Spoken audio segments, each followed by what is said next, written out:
Okay, so the title of this seminar is Hurt Does Not Equal Harm, and a New Understanding of Pain. The module takes about 20 minutes to go through.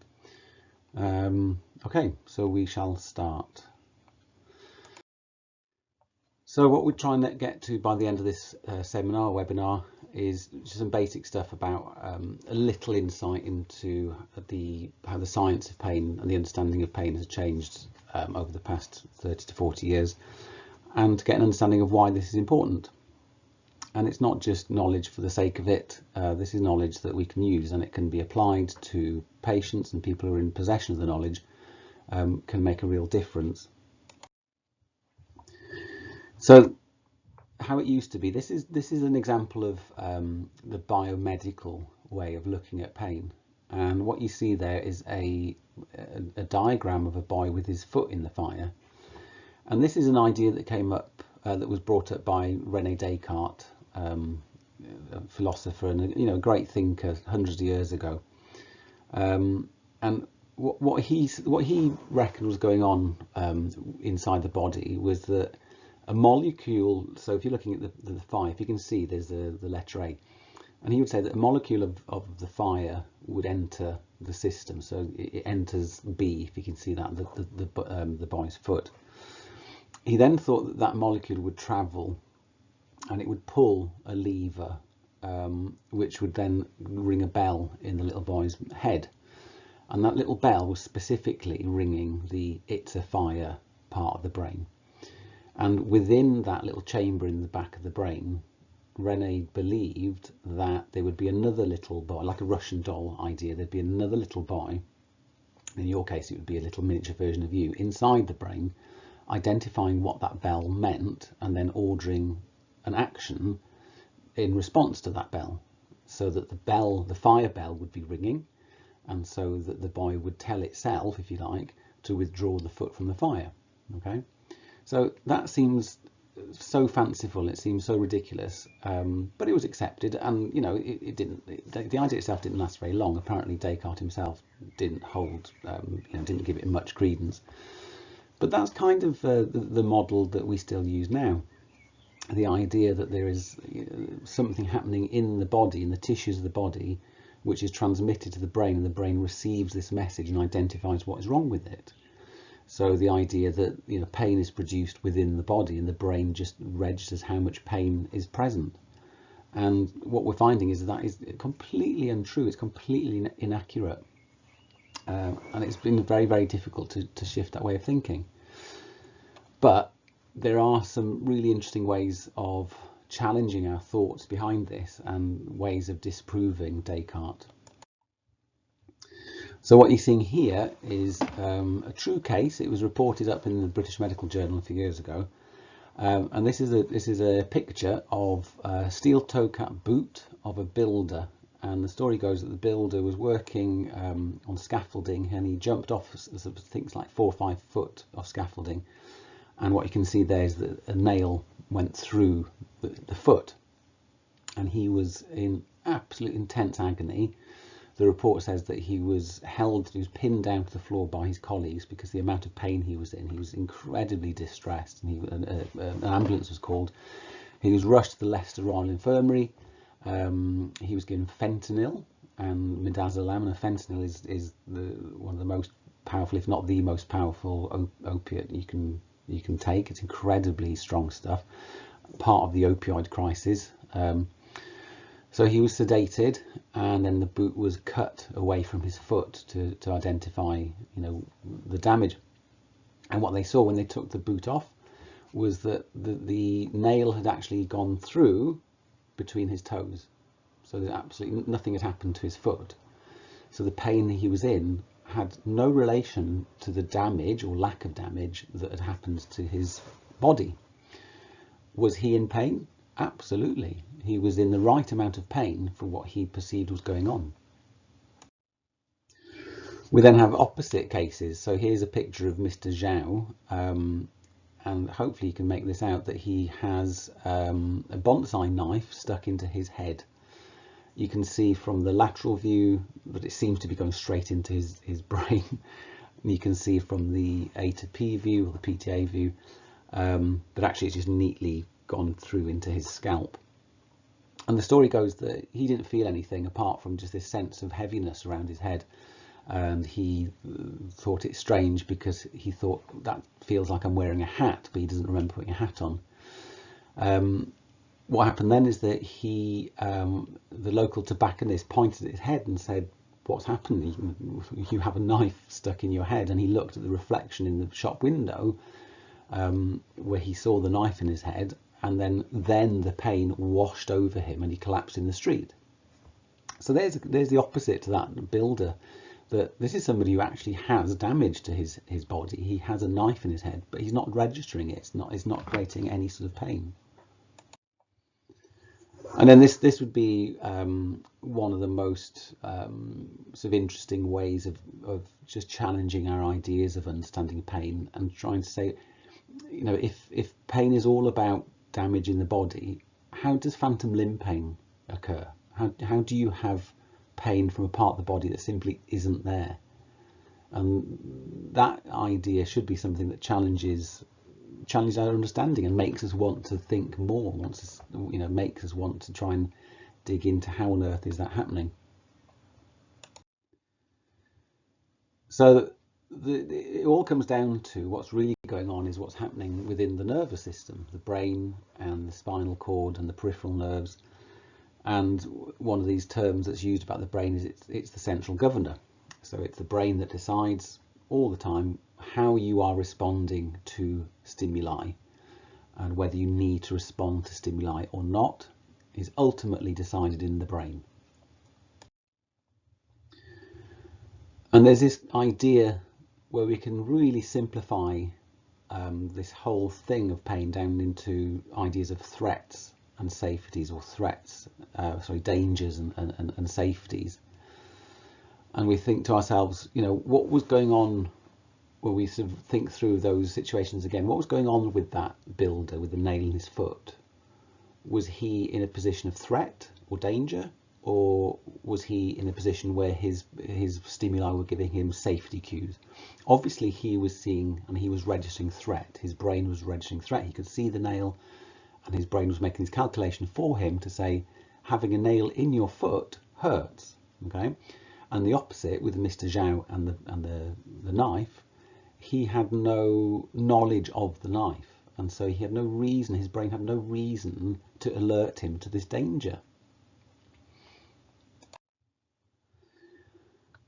It's about how we need to protect the body. And if we simplify this massively and think about what's the role of the nervous system amongst loads and loads of other things, it's to keep us safe, it's to keep us alive essentially, and maybe that's its only reason, is to keep us alive, so we can pass on our DNA. So that if we start to accept how powerful the nervous system is and how necessary it is to create safety, then it all comes down to protection. And here's a little phrase from the Protectometer, which is taken from Lorimer Moseley and Dave Butler. You'll have pain when your brain decides there's more credible evidence of you will have pain when your brain decides there is more credible evidence of danger related to your body than there is safety related to your body. And what you see there is this nice idea of the protectometer, where you look at different things that are going on in your life or in the patient's life that would be contributing to pain and creating pain. And they're not the things that we've traditionally thought. You know, they're not necessarily to do with the anatomical positioning of the body or the health of the tissues of the body. They can play a part. It's not a black and white issue here. But the reason why a nervous system and a subconscious nervous system, like the subconscious parts of your brain, would decide to protect are way more varied than we thought. The common drawback here is that if you start talking to people about the role of the brain with pain, is you're going to get this backfire effect where no matter how well you think you're explaining the problem or how excited you are about the science behind this, you're going to get plenty of people who are going to take the message that you're telling them that this is in their heads, that they are inventing pain. And that's just not true. Okay, and this is where we have this kind of translation gap, this kind of gap of things that you know and things that you understand and things that you can try and convey to somebody else. And that's a big problem in clinic life, is having this knowledge that you've learnt and you've built up over the years in university or postgraduate, but imparting that knowledge to somebody who needs it is incredibly difficult. But pain is always felt in the body, and there's one simple rule that we would have, and this is worth remembering, that how can you tell if somebody's in pain is because they're telling you they're in pain. You should never ever doubt that somebody who says, I'm in pain, I'm hurting, I'm having a problem, the fact that they are expressing that is enough. There should never be any doubt in clinic that you think that you're dealing with malingering or exaggerating symptoms. It's just not worth going down that route. And pain is always felt in the body in a way that causes the person with the body to react to it. And this thing about creating a reaction within the environment and the people that you are with, it touches on this idea that pain isn't just a biomedical problem. Okay, it's what's called a biopsychosocial problem, and these interweaving elements that you can't just say pain is all to do with this or this. It's to do with the person. Okay, so why is this important? Well, because really we've been getting the treatment of pain, especially back pain, incredibly wrong for a long time. Historically, when you look back at what we interpreted was going on in somebody's body that would give them pain, we perhaps look back now and think that it's quite funny, to think that, I don't know, within the Middle Ages, what we'd think was causing pain might be to do with the humours, the black bile, or those kind of things. There's lots of stories about how in the religious realm that pain would be punishment, and in fact you don't have to look too far to see the link. That the word pain comes from the Latin poena, meaning punishment. So we need to update. It's one of the only healthcare issues where technology is not helping.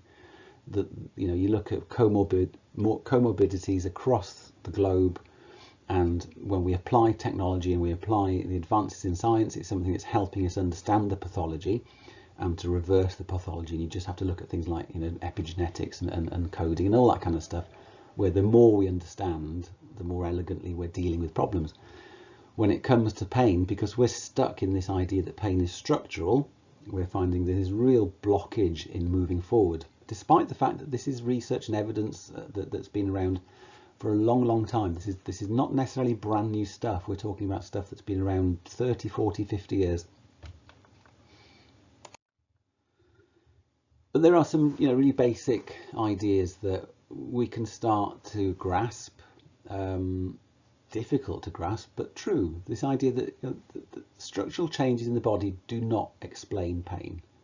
So you're looking at let's use arthritic spines. Let's use structural changes in the spine that you would think to yourself, if you looked at an X-ray and you saw advanced or severe degeneration in the facet joints or the discs of the lumbar spine, you would think to yourself that would be painful. Okay, but we know that's just not true. There can be a correlation. There are certain types of findings on X-ray and MRI scan, like modic changes, etc., that might be something that can contribute to pain. But those things in and of themselves are not enough to generate pain. And things like diagnosis of protruding and bulging discs and prolapse discs. We are, all of us as adults in the human population, walking around with these things in our bodies. Only sometimes do they go on to promote to hurt, if they are then part of that biopsychosocial model where that person who has those problems in their body or those structural changes in their body, they need something else to contribute to create pain. It's what Greg Lehman would call kindling for the fire. So if you have severe arthritis in your spine, that in itself isn't going to hurt. But if you are then struggling with stress and poor sleep and poor function and all those kind of things, then perhaps you're more likely to develop pain. And the opposite of that would be, that you can look at people with years and years and years of horrible disabling pain, and once they finally get around to getting x-rays and scans, nothing shows up, and so that patient is trapped, really, because we all thought that we would find the answers to pain through the structure. So yeah, this is why this is a problem as well. That Descartes' idea, it's still prevalent. There's still this prevalent. It's easier for us to understand that structural change in the body would hurt. Okay, but if that was true, we would all be in pain. Like I said earlier, that all adults, pretty much all adults, and I think something like 97% of adults, have structural changes to the spine that you would interpret as being painful. But if that was true, 100% of the population would be in pain. So we have to start looking for different explanations for this. One of the big problems is that explaining biopsychosocial pain and explaining the role of the brain and the nervous system in the pain, and the lack of correlation between structural change and pain, these are really difficult concepts, not just for lay people. So if you are trying to explain this to your patients, that's difficult. If you're trying to explain it to other healthcare professionals, you'll be surprised to find it's probably more difficult, because of the idea of having your knowledge challenged. It's not an easy thing for us to do, and it's not coming from this willful place. It's just human nature. It's human behaviour to hold on to things that you just believe to be true. It takes quite a lot of it's quite a challenge to allow yourself to open up and think to yourself, this may be true, I just need to listen and accept.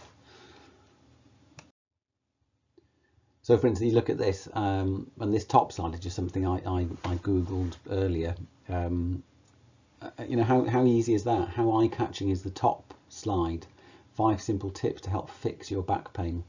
If you Google fix back pain, you're going to get hundreds, if not thousands, of this type of promise. So if you then look at the bottom slide, oh, my Siri went off there. That's weird, isn't it? Sorry. Yeah, that's weird. I said back pain treatment and back pain treatment. That gave me a fight. You look at the bottom slide there, and you try explaining that. And you try getting your head around that and trying to explain it to somebody who says, well, go on then, why does my back hurt? Try explaining that body self neural matrix to somebody. It can be done, but this is the big challenge that we're faced with now, is how do we kind of create this agreement amongst healthcare professionals of how to explain pain differently in a way that the people that you're working with can understand. So there you go. There are multiple levels to the problem, and the culture and the society around pain has to change. Not easy. So here are things that I try and get across to anybody who comes to see me with back pain, is we have to normalize it. Okay, back pain is horrible. There's no easy way around saying having back pain is horrible, and it creates this kind of sense within the person with pain that it's an emergency and there's something drastically wrong with their bodies. But if we as practitioners get used to this idea, just say, look, back pain is completely normal. We all get it. And in there, I think, does it say somewhere about it's just like having a cold? It's the common cold of the orthopedic world. We all get back pain. It's not very nice. It sometimes passes really quickly, and then sometimes when it lasts longer, we naturally think, well, something must be wrong. If we all know this as practitioners, that 99% of back pain has no serious underlying pathology related to it. We screen for that, we examine, we look for red flags, we think critically, we think carefully when we're seeing a patient, but we should be confident that 90 to 99% of the time we're not dealing with something structural, we're dealing with something that can adapt. And if you have somebody comes to see you on day one and they've hurt their backs and they're in a lot of pain and distress, how easy is this to say to somebody, oh, you'll be fine, but this might take, it might take 2 to 6 weeks. That's not what the person wants to hear. Why? Because they're encultured to think that pain is structural, And there's lots of unhelpful thoughts out there that pain is to do with, misalignment of the spine. Being a chiropractor, that's the kind of ideas that I get given to me a lot by patients, or something must be out of place, so surely you can just put it back in and that'll deal with the pain. So it's up to us as clinicians to have a consensus where we know that back pain is normal. There's no real, unfortunately we haven't found the treatment that's going to fix back pain overnight. We just need to be more comfortable by saying, we'll just help you ride this out. It's going to take a while. We look at the evidence and see that actually the people who perhaps avoid going on to have persistent pain are the people who don't react that badly to the pain when they have an acute episode, that they're able to rationalise what's going on. They may have had a more positive experience with the pain in the past that makes them just realise this is going to take a while. So it's the kind of messages that I'm trying to impart to somebody. The people who already have that inkling are the patients that we won't see. They don't necessarily report to clinics. And if we know this, that factors like stress and poor sleep and family work issues are more likely to be behind why that person's developed an episode, then maybe we start to look at those factors going forward as prevention. We start to say, look, let's help you get through this episode, but you know what? In the future, you need to be looking out for the stress that you're under, and healthier lifestyle might be more useful.